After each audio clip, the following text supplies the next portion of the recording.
Hi guys, good morning. అందరికీ వైకుంఠ ఏకాదశి శుభాకాంక్షలు. ఈరోజన్నా కొంచెం ఎర్లీగా లేగుద్దాం అనుకున్నా, కానీ నేను లేచి చూసేసరికి అమ్మ తన ముగ్గు వేయటము, ఇంట్లో క్లీనింగ్ మొత్తం కంప్లీట్ చేసేసుకుంది. ఇక నేను హాట్ వాటర్ విత్ లెమన్ తాగేసి ఫ్రెష్ అయ్యి రెడీ అవ్వటానికి వెళ్ళిపోయా. ఇక నా రెడీ అవ్వడం కంప్లీట్ అయ్యేసరికి అమ్మ పూజకి అన్నీ రెడీ చేసుకుంటుంది.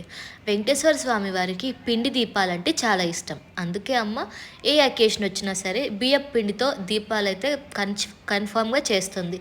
సో ఇలా దీపాలు రెడీ చేశాక నామాలు పెట్టింది. ఇక నేను ఖాళీగా ఉండటం ఎందుకు అని నా రామకోటి బుక్ తీసుకొని రాయటం స్టార్ట్ చేశా. అంటే మనకు కొంచెం రాముడి భక్తి ఎక్కువ కదా. పూజ చేసేటప్పుడు మొత్తం మీకు వీడియో తీసి చూపిద్దాం అనుకున్నాను, కానీ అమ్మ వీడియో తీయడానికి యాక్సెప్ట్ చేయలేదు. సో కంప్లీట్ అయిపోయిన తర్వాత వీడియో తీసి చూపిస్తున్నా. సో ఇలా ఫైనల్గా ఈరోజు మా ఇంట్లో పూజ స్వామివారి దయతో పీస్ఫుల్గా కంప్లీట్ అయ్యింది. అండ్ పూజ అమ్మకి ఇంపార్టెంట్, ప్రసాదం మనకి ఇంపార్టెంట్ కాబట్టి నేను ఇక ఈ పనిలో ఉంటాను. బాయ్.